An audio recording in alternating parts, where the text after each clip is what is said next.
Et bonjour à tous amis geeks, j'espère que vous allez bien. Aujourd'hui on se retrouve pour un tout nouveau jeu, un jeu qui se joue de 2 à 8 joueurs pour une demi-heure environ. C'est Memoria Bluff de Femumuse.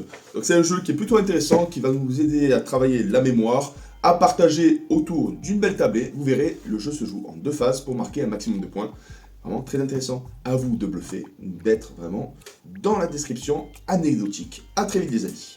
Et voilà les amis, j'ai rapproché la caméra, on découvre ensemble Memoria Bluff, un jeu de Benjamin Lavie, illustré par Noémie Lecor. C'est à partir de 6 ans pour 2 à 8 joueurs et des éditions Femumuse. Vous et vos compagnons êtes parvenus à accéder à la cité de Memoria, ce territoire mythique dans lequel des bribes de souvenirs reviennent à la mémoire et ceux qui y pénètrent.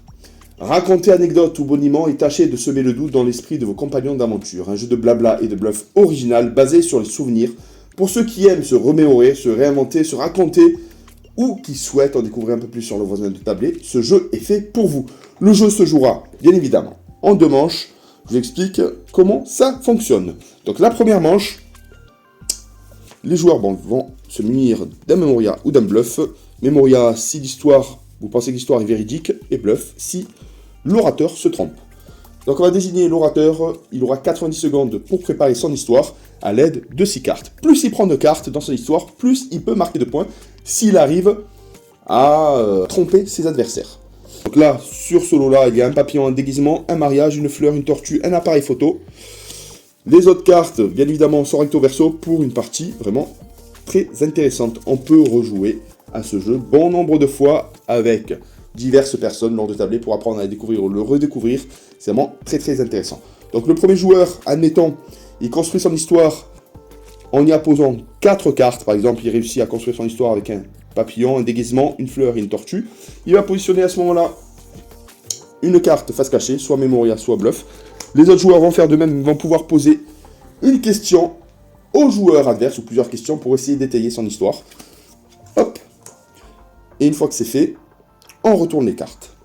Donc c'était une bonne histoire. Un joueur pensait que c'était du bluff, et le second, du bluff. Dans ce cas, le joueur orateur récupère un nombre de points égal aux cartes utilisées par nombre de joueurs. Donc là, il a utilisé 4 cartes, 4 points pour celui-là, 4 points pour celui-là, il récupère 8 points.